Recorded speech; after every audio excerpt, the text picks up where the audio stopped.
Well, Stuart, this is a bit of a full circle moment for us. It's 30 years since we worked together briefly in Belfast, and then you got a job elsewhere, and I got your job. That's right, and now you're across over in the United States. We obviously both of us worked together in Belfast, and then I went elsewhere. Where did I go? I went to Russia from there, didn't I? That's right, you went to Moscow. And if anyone had told us way back then that one day Donald Trump would be president of the United States, threatening to invade Cuba, and we'd be talking about it on a podcast, we wouldn't have a clue what they were talking about.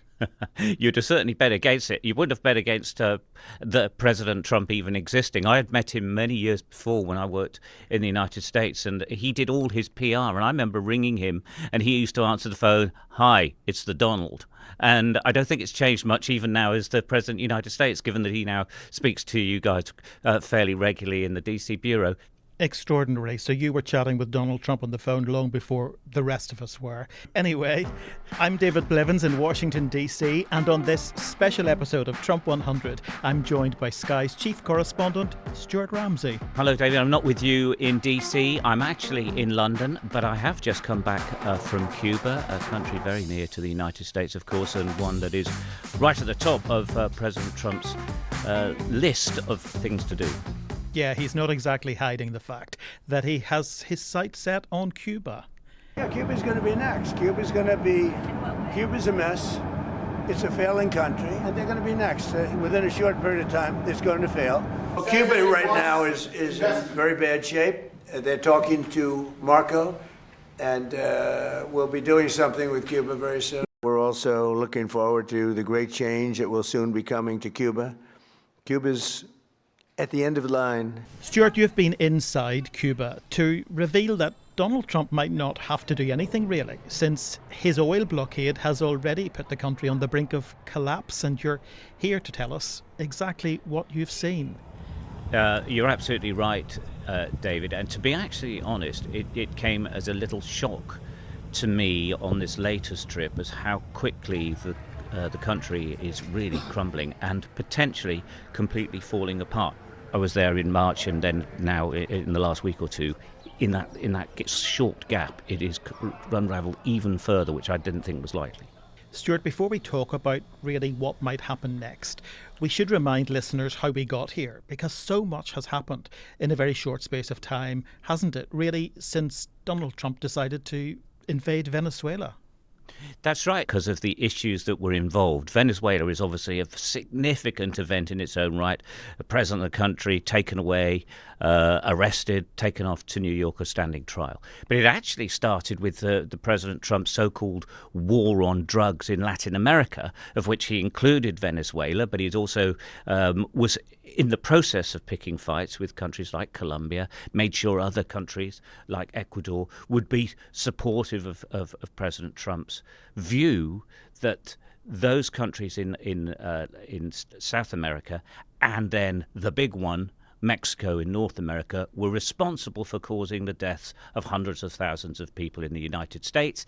Now, in all of that, Venezuela then was also targeted and included. Nicolas Maduro, the president, was captured and taken away.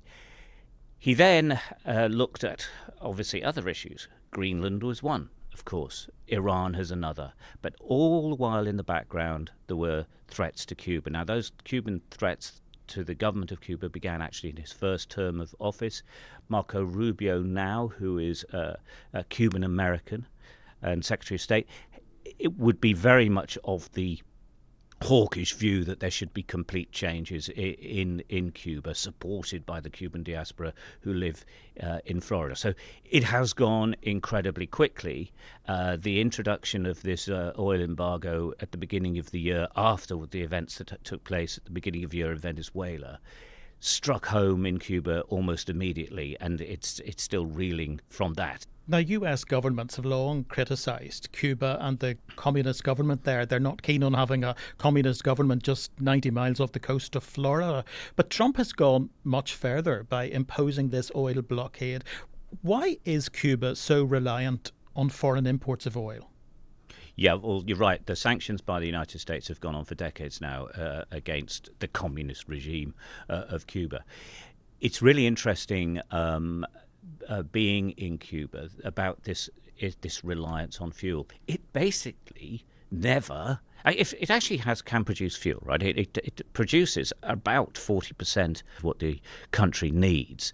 That isn't enough, obviously, and I suspect mismanagement, corruption has meant that potential 40% never reaches that real figure.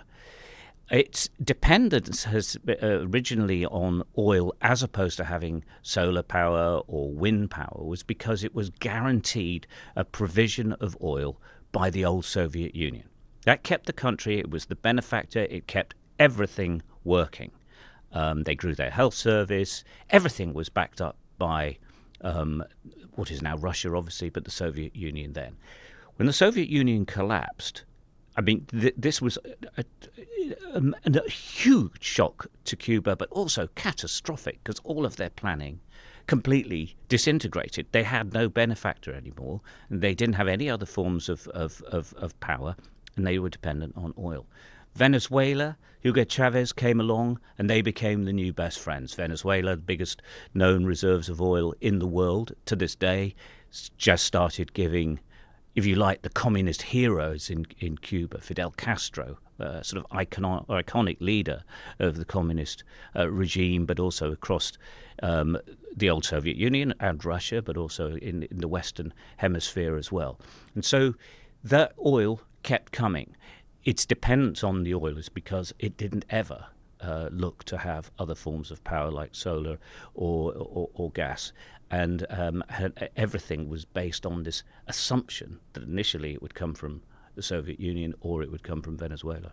And if we look beyond that blockade, there's lots of speculation that the Trump administration could now try to do in Cuba what it did in Venezuela. 10 days ago, the Department of Justice here indicted the former Cuban president, Raul Castro, on charges related to the shooting down of a civilian plane 30 years ago. Some think that's just paving the way for him to be seized the way Maduro was seized. Do you think that's likely? I think that the optics of taking a very old man who actually can't walk from his bedroom under armed guard in the middle of the night, well, I just think that even President Trump would think that that's just not going to look good. He is a huge influence, Raul Castro still. The Castro family is still hugely influential within Cuba, but there is a different president.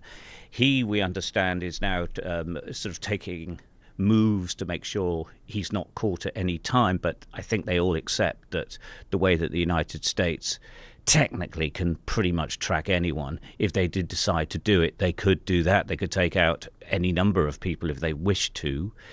I think, though, that talks are taking place, and I wonder whether they actually need to do this. Is the country in such a state that actually President Trump doesn't really need to do much more than the embargo that he's already put in place? Secondly, whether the world actually sort of says, President, the country's literally falling apart and people are ill and dying and can't eat and there's a spread of disease. I think we have to sort of work out, is this the real best way forward? But that hasn't happened yet. And people are not really standing up and shouting out in support of Cuba pretty much anywhere in the world. Even Russia and China don't say much on the subject. Now, that new president has warned that there will be a bloodbath if the Pentagon attempts to do in Cuba what it did in Venezuela. But what about the ordinary people there, Stuart? Did you find an anti-Trump sentiment among them? It's really interesting, the various sentiments that are there. Okay, so there are some who want complete regime change and would like Trump to come in and take over, and where's the American military? But that was not the majority. Most did not like the idea of the complete Trumpification of Cuba. They're very, very proud of the nation. They're just sick and tired of it being really badly run, and they would like the opportunities to step in where the government restricts them from doing any sort of private business and allow them to get on with it and do it. Now, those have slightly been relaxed in recent years, and there are some businesses that are doing extremely well there that are independent. A lot of these people have very good connections, very well educated, have very good connections with the diaspora in the United States. So you could probably see money and investment coming in very quickly. Now, that's what they would like to see. Some, of course, completely support the regime and believe that they will fight to the bitter end. But I think that the people are now so worn out, worn down and have actually probably couldn't believe things were going to get even worse, and that they have done. I don't know if there would be an awful lot of opposition to the United States doing anything, whatever the Cuban government and its military says. My takeaway was that people don't want violence, and they don't want a whole-scale takeover of Cuba. They want it to remain an independent country that is, by the way, incredibly important to the rest of the Caribbean. It is sort of remains a regional leader, and so I think that they would just really hope that perhaps there can be some sort of conclusion, perhaps some sort of agreement whereby the regime becomes compliant, and that there is a loosening, as I say, of the many, many restrictions about private business, that things could change perhaps quite quickly.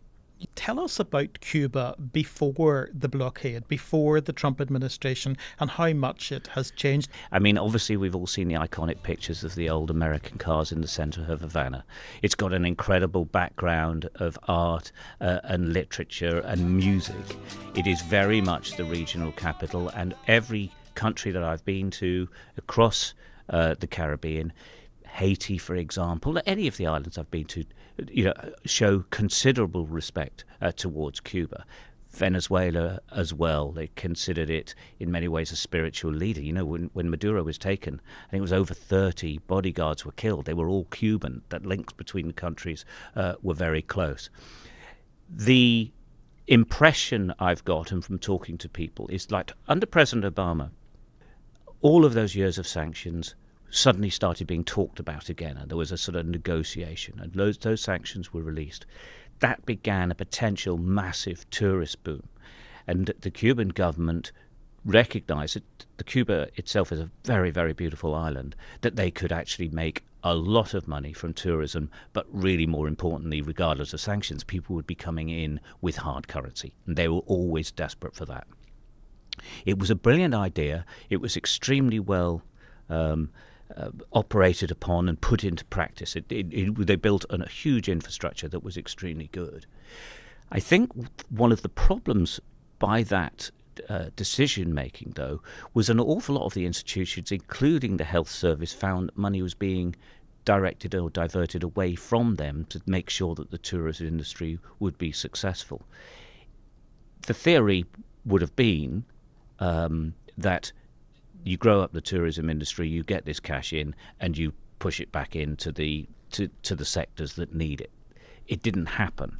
The accusation is a lot of that money was just plain stolen, as simple as that, or mismanaged. And that's where the situation we're in now. Now, of course, President Trump came into power, and immediately he took on a position against Cuba, listening to many in his government who said so, and all of those sanctions went back in place. People can still go and visit Cuba, but the numbers are really, really quite small now. It used to be making a couple of $1 billion a year for them. It's nothing now in comparison to that, and that is the fundamental problem that Cuba has. It doesn't have the hard currency, and now it's got this blockade as well. Stuart, I'm going to quote some of your own words to you from your piece. On my first visit to Cuba in March, people told me this type of economic warfare is no different from a war with bombs and bullets. Those are very strong words. You've seen the impact of that firsthand, particularly in various hospitals across Cuba. Tell us what you found there. It is true. I was talking to one lady who is the head of a charity, and she was saying that when people would come into the center of Havana, which is literally parts of it are falling down, and I mean buildings literally fall down because they're just rotten and haven't been looked after. People would ask her, when was the war? What was the battle that took place here? And she says, there has not been any war. And that's where this line about, is there a difference between the bombs and bullets and a blockade? Because the effects are very much the same. Medical centers, a cancer hospital that the team visited, barely functioning. Patients are inside. One doctor said to me, the thing is, with cancer treatment, you need power because you need to do whatever your procedure you're doing needs to be on time. There needs to be a plan. You need to be able to stick to it. We can't stick to anything. In every clinic and hospital we visited, the family members were bringing everything that their loved ones needed. So the doctors inside the hospitals have all the skill. They can tell them what's wrong with them. They can't do anything about it unless the families buy the instruments for operations, the anaesthetics for operations, all the medicines, all food, electric fans they can perhaps keep cool. It is literally crumbling. If there wasn't that sort of symbiotic relationship between the families of the patients and the doctors who want to treat them, then the whole thing would completely stop and nobody would have any treatment at all. That can only go on so long when people can't get cash. There's virtually none in circulation. People queue for hours to get to a cash machine. The petrol queues are hours long. Petrol, according to the government, has run out in the country. The food queues go on for hours as well. And this is, we went to the government grocery stores, supermarkets, whatever you like to call them. They are basically empty. Same with pharmacies. So you're watching everything that the government and the whole of the party, the Communist Party, regulated, controlled, supplied and ordered has broken down. So all you're left is with whatever private means people have, because quite clearly, despite having private jobs, etc., was not allowed. Loads of people work a number of jobs when their income is about $15 to $20 a month on the government pay. They have to do other work, so they've been doing that. And some people have been pretty successful at it. But your majority, the population, just literally is struggling to survive. But I suppose we've got to ask, how long can Cuba survive with 23 hours a day of power cuts, no supplies, endless poverty? I mean, I know it's difficult to anticipate what Trump's next move will be, but what do you think will happen next?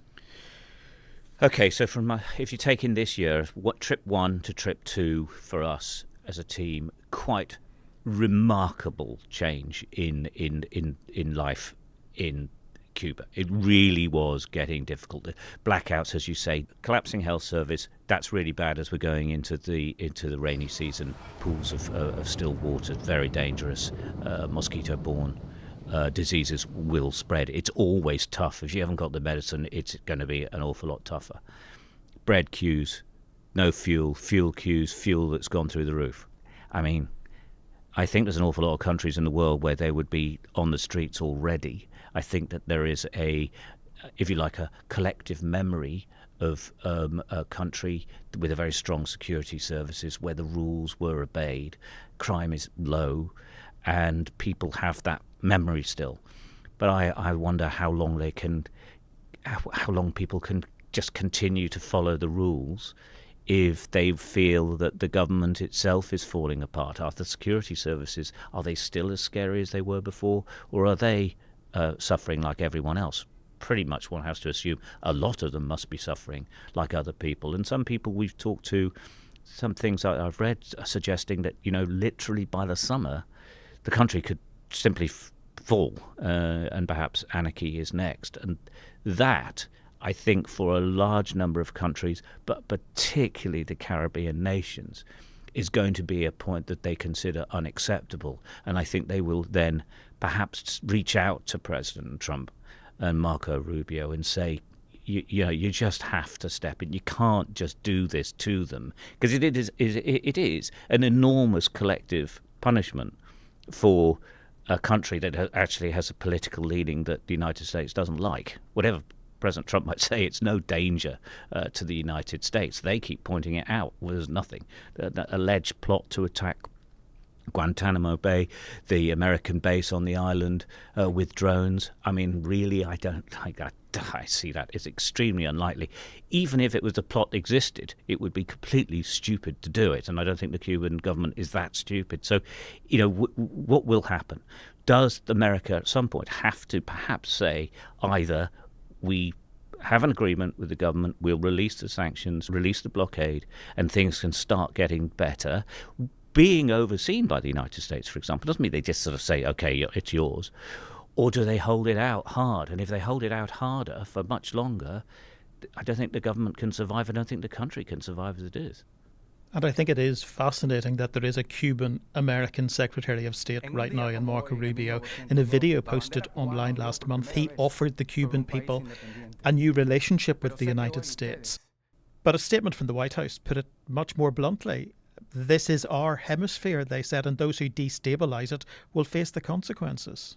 And yeah, quite clearly what President Trump, the White House, is getting at is influence on Cuba from countries like Russia and China. So much so that the head of the CIA went for an incredibly unusual visit to Cuba, basically to tell them, you've got two different listening posts from Russia and China, you're going to close them and you're going to stop your relations with them, and then promptly left. Now, that was unheard of. Hard to imagine that CIA would even be in the country, the head of the CIA meeting the leadership of Cuba, given the CIA has a long documented history of doing lots of things to try and kill the leadership of Cuba. That's well accepted. So this was a massive statement and a real show of intent from President Trump. So you in government have got to get the message. We're serious here.